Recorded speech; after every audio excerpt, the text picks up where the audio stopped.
Hello everyone, मैं पूजा स्वागत करती हूँ आपका आपके अपने YouTube channel the exam tutor में। फ्रेंड्स, जीके जीएस की इस सीरीज़ में हम कर रहे हैं आरआरबी एनटीपीसी के लिए बहुत ही इंपॉर्टेंट क्वेश्चन आंसर्स को।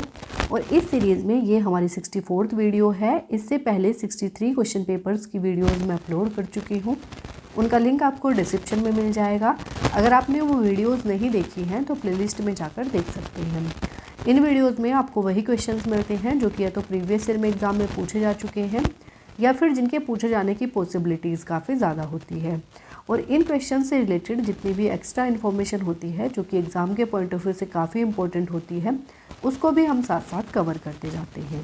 फ्रेंड्स देखिए, वैसे तो ये वीडियो जो है आरआरबी एनटीपीसी के एग्ज़ाम को ध्यान में रखते हुए बनाई गई है, लेकिन अगर आप किसी भी एग्ज़ाम की तैयारी करते हैं जिसमें जीएस पोर्शन एक इम्पोर्टेंट रोल प्ले करता है तो ये वीडियो आपके लिए काफ़ी हेल्पफुल रहने वाला है। तो वीडियो में एंड तक ज़रूर बने रहिएगा। तो चलिए बिना देरी करते हुए बढ़ते अपने क्वेश्चंस की ओर, जिसमें हमारा फर्स्ट क्वेश्चन है, in which state is the Kudankulam nuclear power station located. Kudankulam परमाणु ऊर्जा स्टेशन किस राज्य में स्थित है। तो देखिए फ्रेंड्स, ये जो कुडनकुलम परमाणु ऊर्जा स्टेशन है ये भारत का सबसे बड़ा परमाणु ऊर्जा स्टेशन है। और ये कहाँ पर स्थित है, तो तमिलनाडु में, तमिलनाडु के तिरुनेलवेली जिले में स्थित है कुडनकुलम परमाणु ऊर्जा स्टेशन। तो इस क्वेश्चन का आंसर हो जाएगा हमारा ऑप्शन 1 तमिलनाडु। देखिए फ्रेंड्स, भारत में जितने भी न्यूक्लियर पावर प्लांट हैं या न्यूक्लियर पावर स्टेशन हैं, इन पर मैंने एक सेपरेट वीडियो बनाया हुआ है जिसमें मैंने डिटेल में समझाया है कि भारत में कितने न्यूक्लियर पावर प्लांट हैं, कहाँ कहाँ पर स्थित है और उनकी कैपेसिटी कितनी है, और उनसे रिलेटेड जितनी भी इंफॉर्मेशन है वो मैंने उसमें डिटेल में समझाई है। तो अगर आप सर्च करेंगे nuclear power plant by the exam tutor तो आपको वो वीडियो मिल जाएगी, आप उसको स्टडी कर सकते हैं। तो अब हम बढ़ते हैं अपने नेक्स्ट क्वेश्चन की तरफ। नेक्स्ट क्वेश्चन है हमारा, who among the following was the youngest president of India. निम्नलिखित में से कौन भारत के सबसे युवा राष्ट्रपति बने थे। तो भारत के सबसे युवा राष्ट्रपति बने थे श्री नीलम संजीव रेड्डी। श्री नीलम संजीव रेड्डी जो हैं ये भारत के सबसे युवा राष्ट्रपति बने थे और ये सर्वसहमति से चुने जाने वाले एकमात्र राष्ट्रपति थे। कितने वर्ष की आयु में ये राष्ट्रपति बने थे, तो 64 वर्ष की आयु में ये राष्ट्रपति बने थे, जो कि अब तक के सबसे कम उम्र के राष्ट्रपति थे। तो याद रखिएगा, इस क्वेश्चन का आंसर हो जाएगा हमारा ऑप्शन 1। श्री नीलम संजीव रेड्डी जो है ये भारत के सबसे युवा राष्ट्रपति बने थे। नेक्स्ट देख लेते हैं। नेक्स्ट क्वेश्चन है हमारा, which of the following 2 countries of South America are landlocked.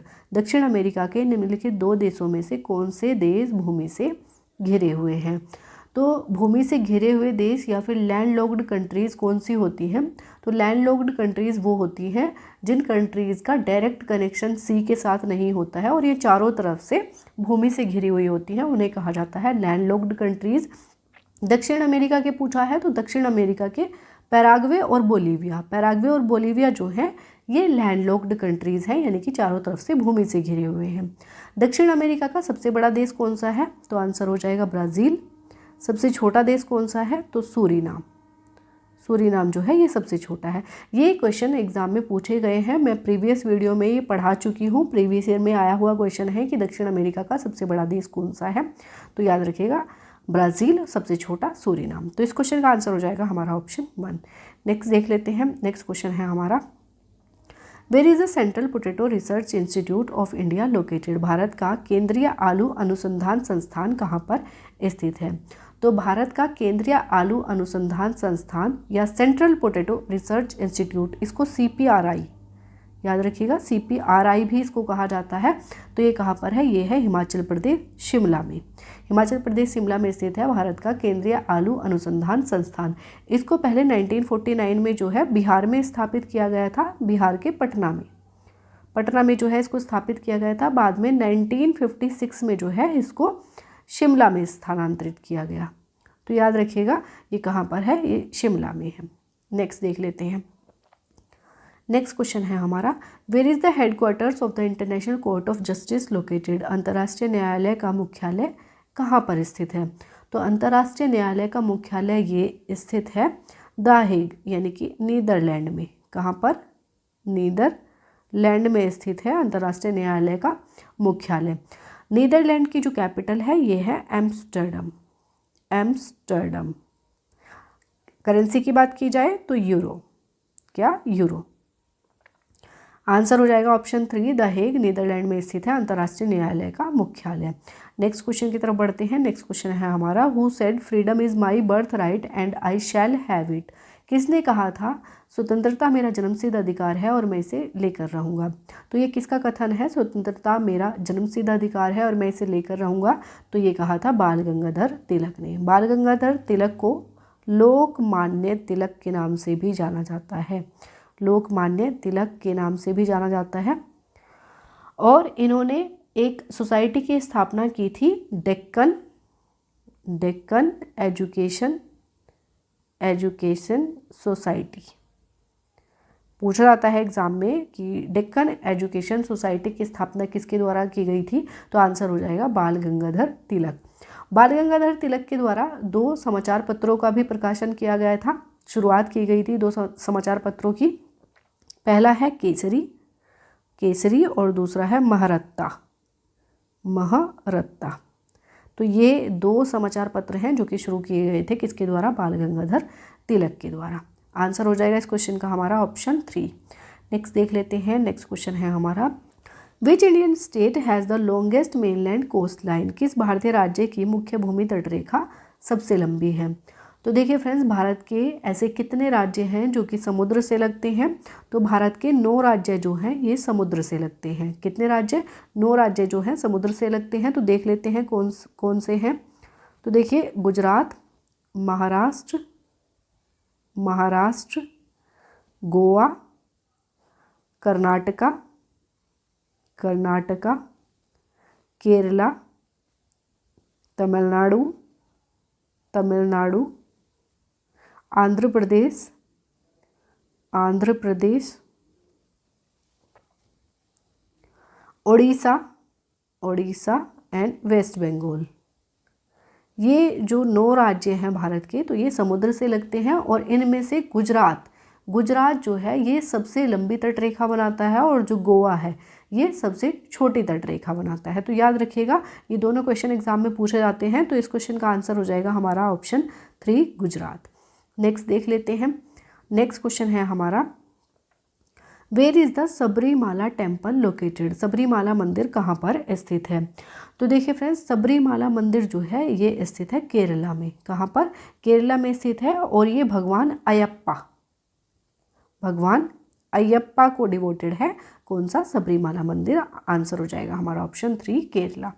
Next देख लेते हैं। नेक्स्ट क्वेश्चन है हमारा what does UNHCR stands for. UNHCR का क्या अर्थ है। तो UNHCR जो है ये UN की एक एजेंसी है जो ऐसे लोगों की हेल्प करती है जिन्हें उनका घर छोड़ने के लिए उन्हें मजबूर किया गया है। तो UNHCR stands for united nations humanity community for refugees. Answer हो जाएगा option 2 united nations humanity community for refugees. Next देख लेते हैं। नेक्स्ट क्वेश्चन है हमारा which of the following is considered to be the largest volcano on earth in terms of its mass and footprint. निम्नलिखित में से किसे पृथ्वी पर सबसे बड़ा ज्वालामुखी माना जाता है द्रव्यमान और पदचिन्ह के संदर्भ में। तो देखिए फ्रेंड्स, पृथ्वी का सबसे बड़ा ज्वालामुखी कौन सा है। तो पृथ्वी का सबसे बड़ा ज्वालामुखी है तमो मासिफ। कौन सा है, तमो मासिफ जो है ये पृथ्वी का सबसे बड़ा ज्वालामुखी है। कहाँ पर स्थित है, तो ये उत्तर पश्चिमी प्रशांत महासागर में स्थित है और ये जल से ढका हुआ एक ज्वालामुखी है। तो याद रखिएगा ये पृथ्वी का सबसे बड़ा ज्वालामुखी है। बात करें ओजोस डेल सालाडो की, तो ओजोस डेल सालाडो जो है ये अर्जेंटीना देश और चिली देश की सीमा पर स्थित है और ये दुनिया का सबसे एक्टिव वोल्केनो है। दुनिया का सबसे एक्टिव वोल्केनो कौन सा है, ओजोस डेल सालाडो। एग्जाम में क्वेश्चन पूछा जा सकता है कि दुनिया का सबसे एक्टिव वोल्केनो कौन सा है। आंसर हो जाएगा ओजोस डेल सालाडो।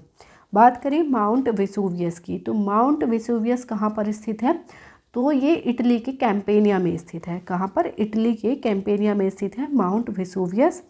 मोना किया की बात करें तो मोना किया जो है ये हवाई द्वीप पर स्थित है और ये एक इनएक्टिव वोल्केनो है। कैसा है, इनएक्टिव वोल्केनो है। याद रखिएगा, इस क्वेश्चन का आंसर हो जाएगा हमारा ऑप्शन 3 तमो मासिफ जो है ये पृथ्वी पर सबसे बड़ा ज्वालामुखी है। नेक्स्ट देख लेते हैं। नेक्स्ट क्वेश्चन है हमारा to determine the health of a water body what is measured, किसी जल निकाय का स्वास्थ्य निर्धारित करने के लिए क्या मापा जाता है। तो देखिए फ्रेंड्स, कोई भी जल निकाय है, कोई भी वाटर बॉडी है, उसकी हेल्थ को डिटरमाइन करने के लिए जो है उसमें डिज़ोल्व्ड ऑक्सीजन को मेज़र किया जाता है। जो उसमें वाटर में डिज़ोल्व्ड ऑक्सीजन होती है उसको मेज़र किया जाता है और इसको BOD के नाम से भी जाना जाता है।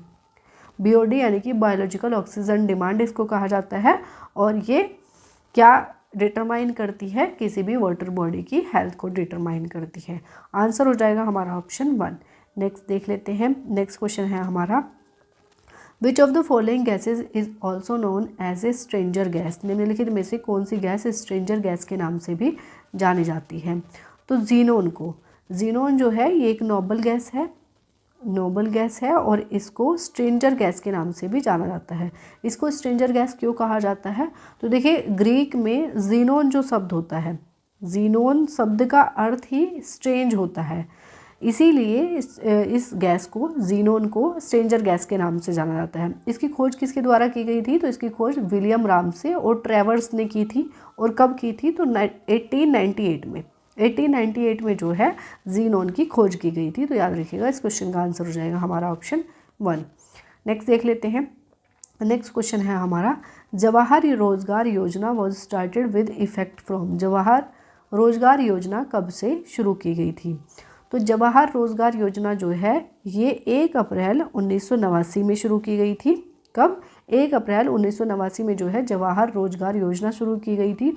और ये क्यों शुरू की गई थी, तो ग्रामीण क्षेत्रों में रोजगार और बुनियादी सुविधाएं प्रदान करने के लिए जो है इस योजना की शुरुआत की गई थी, जवाहर रोजगार योजना की। आंसर हो जाएगा हमारा ऑप्शन 1, 1 अप्रैल 1989। नेक्स्ट देख लेते हैं। नेक्स्ट क्वेश्चन है हमारा, Pranhita is the largest tributary of Godavari river conveying the combined waters of the Penganga river, dash river and the Wainganga river. Pranhita Godavari नदी की सबसे बड़ी सहायक नदी है जो पेनगंगा नदी और डैश नदी और वैनगंगा नदी के संयुक्त जल को प्रवाहित करती है। तो देखिए फ्रेंड्स, प्राणहिता जो है ये गोदावरी नदी की सबसे बड़ी सहायक नदी है। और ये जो प्राणहिता नदी है ये कौन कौन सी नदियों से मिलकर बनी है या कौन कौन सी नदियों के जल को ये प्रवाहित करती है, तो पैनगंगा नदी, वर्धा नदी और वैनगंगा नदी। तो याद रखिएगा, ये 3 नदियों के संयुक्त जल को प्रवाहित करती है प्राणहिता नदी। और ये प्राणहिता नदी जो है ये गोदावरी नदी की सबसे बड़ी सहायक नदी है। तो इस क्वेश्चन का आंसर हो जाएगा हमारा ऑप्शन 1, वर्धा नदी। पैनगंगा नदी, वर्धा नदी और वैनगंगा नदी, इन तीनों का संयुक्त जल प्रवाहित करती है प्राणहिता नदी। आंसर हो जाएगा ऑप्शन 1। नेक्स्ट देख लेते हैं। नेक्स्ट क्वेश्चन है हमारा, the Meenakshi temple is located in, Meenakshi मंदिर कहाँ पर स्थित है।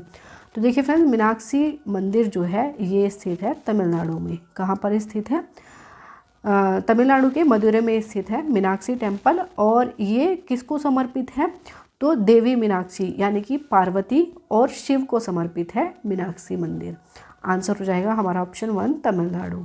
नेक्स्ट देख लेते हैं। नेक्स्ट क्वेश्चन है हमारा, which of the following sports is Korada Ramana related to. Korada Raman निम्नलिखित में से किस खेल से संबंधित है। तो कोराडा रमना जो है ये संबंधित है वेट लिफ्टिंग से। किससे, वेट लिफ्टिंग से संबंधित है कोराडा रमना। आंसर हो जाएगा ऑप्शन 3। नेक्स्ट देख लेते हैं। नेक्स्ट क्वेश्चन है हमारा, Mohiniyattam is a classical dance form of. Mohiniyattam एक शास्त्रीय नृत्य शैली है। तो मोहिनीअट्टम किस देश से संबंधित है, किस राज्य से संबंधित है, तो मोहिनीअट्टम जो है ये संबंधित है केरल राज्य से। केरल राज्य से संबंधित है मोहिनीअट्टम। नेक्स्ट देख लेते हैं। नेक्स्ट क्वेश्चन है हमारा, Kyoto climate change conference took place in. Kyoto जलवायु परिवर्तन सम्मेलन कब हुआ था। तो देखिए फ्रेंड्स, क्योटो जलवायु परिवर्तन सम्मेलन या क्योटो क्लाइमेट चेंज कॉन्फ्रेंस इसको कहा जाता है। तो ये हुआ था 11 दिसंबर 1997 में ये हुआ था। और ये कहाँ पर हुआ था, तो जापान के क्योटो में ये सम्मेलन हुआ था। इसी वजह से इसको क्योटो जलवायु परिवर्तन सम्मेलन कहा जाता है। तो याद रखिएगा, इस क्वेश्चन का आंसर हो जाएगा हमारा ऑप्शन 2, दिसंबर 1997। नेक्स्ट देख लेते हैं। नेक्स्ट क्वेश्चन है हमारा, the order of the layers of the atmosphere from the earth surface moving away from the surface is, पृथ्वी की सतह से वायुमंडल की परतों का क्रम सतह से दूर जाते हुए कौन सा है। तो देखिए फ्रेंड्स, पृथ्वी की सतह से जो वायुमंडल की परत होती है उसमें सबसे पहले आती है ट्रोपोस्फेयर। ये पृथ्वी से 10 किलोमीटर 10 किलोमीटर तक जो है ये हमारी ट्रोपोस्फेयर होती है। उसके बाद आती है स्ट्रेटोस्फेयर। ये जो पृथ्वी है उससे 50 किलोमीटर की दूरी तक होती है स्ट्रेटोस्फेयर। और स्ट्रेटोस्फेयर में ही जो हमारी ओजोन लेयर होती है वो पाई जाती है। कहाँ पर? स्ट्रेटोस्फेयर में। जितनी भी एटमॉस्फेरिक एक्टिविटीज़ होती हैं वो कहाँ पर होती हैं? ट्रोपोस्फेयर में होती हैं। एग्जाम में क्वेश्चन पूछा जाता है कि जो एटमॉस्फेरिक वेदरिंग एक्टिविटी होती है वो कहाँ पर होती है, किस लेयर में होती है? तो वो ट्रोपोस्फेयर में होती है। ट्रोपोस्फेयर, स्ट्रेटोस्फेयर, उसके बाद आता है मेसोस्फेयर, उसके बाद आता है थर्मोस्फेयर और इसके भी बाद आता है एक्सोस्फेयर। तो ये क्या है? ये एक सीक्वेंस है जो वायुमंडल की परत होती है उनका, ट्रोपोस्फेयर, स्ट्रेटोस्फेयर, मेसोस्फेयर और थर्मोस्फेयर। तो इस क्वेश्चन का आंसर हो जाएगा हमारा ऑप्शन 1, ट्रोपोस्फेयर, स्ट्रेटोस्फेयर, मेसोस्फेयर और थर्मोस्फेयर। नेक्स्ट देख लेते हैं। नेक्स्ट क्वेश्चन है हमारा, which of the following is the first mammal species to be wiped out by human induced climate change. निम्नलिखित में से कौन सी मानव प्रेरित जलवायु परिवर्तन के कारण विलुप्त होने वाली पहली स्तनपायी प्रजाति है। तो देखिए फ्रेंड्स, मानव प्रेरित जलवायु परिवर्तन के कारण विलुप्त होने वाली पहली स्तनपायी प्रजाति कौन सी है? तो ये है ब्रैम्बल के मिलोमिस। ब्रैम्बल के मिलोमिस जो है ये मानव प्रेरित जलवायु परिवर्तन के कारण विलुप्त होने वाली पहली स्तनपायी प्रजाति है। और ये क्या है? ये एक छोटा सा कृंतक था जो कि ऑस्ट्रेलिया और पपुआ न्यू गिनी के बीच ब्रैम्बल के छोटे से द्वीप पर पाया जाता था और ये क्या हो गया है? अभी विलुप्त हो गया है। किसके कारण? तो मानव प्रेरित जलवायु परिवर्तन के कारण जो है ये प्रजाति विलुप्त हो गई है। तो इस क्वेश्चन का आंसर हो जाएगा हमारा ऑप्शन 3, ब्रैम्बल के मिलोमिस। नेक्स्ट देख लेते हैं। नेक्स्ट क्वेश्चन है हमारा, the Andaman and Nicobar are separated by the which is 150 kilometre wide. Andaman और निकोबार को किसके द्वारा अलग किया जाता है? जो कि 150 किलोमीटर चौड़ा है। तो 10 डिग्री चैनल, ये तो आसान क्वेश्चन है, ये सभी को पता है। 10 डिग्री चैनल जो है ये अंडमान और निकोबार को अलग करता है। आंसर हो जाएगा हमारा ऑप्शन 2। नेक्स्ट देख लेते हैं। नेक्स्ट क्वेश्चन है हमारा, Almaty dam is a hydro electric project on the river. Almaty बांध किस नदी पर एक जल विद्युत परियोजना है? तो देखिए फ्रेंड्स, अलमाटी बांध जो है ये बनाया गया है कृष्णा रिवर पर, कृष्णा नदी पर बनाया गया है अलमाटी बांध। और अलमाटी बांध को लाल बहादुर शास्त्री बांध के नाम से भी जाना जाता है। एग्जाम में पूछा जाता है कि लाल बहादुर शास्त्री बांध के नाम से किस बांध को जाना जाता है? तो अलमाटी बांध को जाना जाता है, याद रखिएगा। और ये कहाँ पर स्थित है? तो कर्नाटक राज्य के बीजापुर जिले में स्थित है। कृष्णा नदी पर बनाया गया है अलमाटी बांध, याद रखिएगा। इस क्वेश्चन का आंसर हो जाएगा हमारा ऑप्शन 1। नेक्स्ट देख लेते हैं। नेक्स्ट क्वेश्चन है हमारा, a DVD is an example of. DVD इसका एक उदाहरण है। तो डीवीडी किसका उदाहरण है? तो डीवीडी जो है ये एक सॉलिड स्टेट स्टोरेज डिवाइस का उदाहरण है। किसका उदाहरण है? सॉलिड स्टेट स्टोरेज डिवाइस का एग्जाम्पल है क्या? डीवीडी। आंसर हो जाएगा ऑप्शन 1। नेक्स्ट देख लेते हैं। नेक्स्ट क्वेश्चन है हमारा, which of the following was India's first lunar mission. निम्नलिखित में से कौन सा भारत का पहला चंद्र मिशन था? तो भारत का पहला चंद्र मिशन था चंद्रयान 1। चंद्रयान 1 जो है ये भारत का पहला चंद्र मिशन था और इसको 22 अक्टूबर 2008 में जो है श्रीहरिकोटा से लॉन्च किया गया था। श्रीहरिकोटा कहाँ पर स्थित है? तो ये आंध्र प्रदेश में स्थित है। तो याद रखिएगा ये भारत का पहला चंद्र मिशन था चंद्रयान 1। नेक्स्ट देख लेते हैं।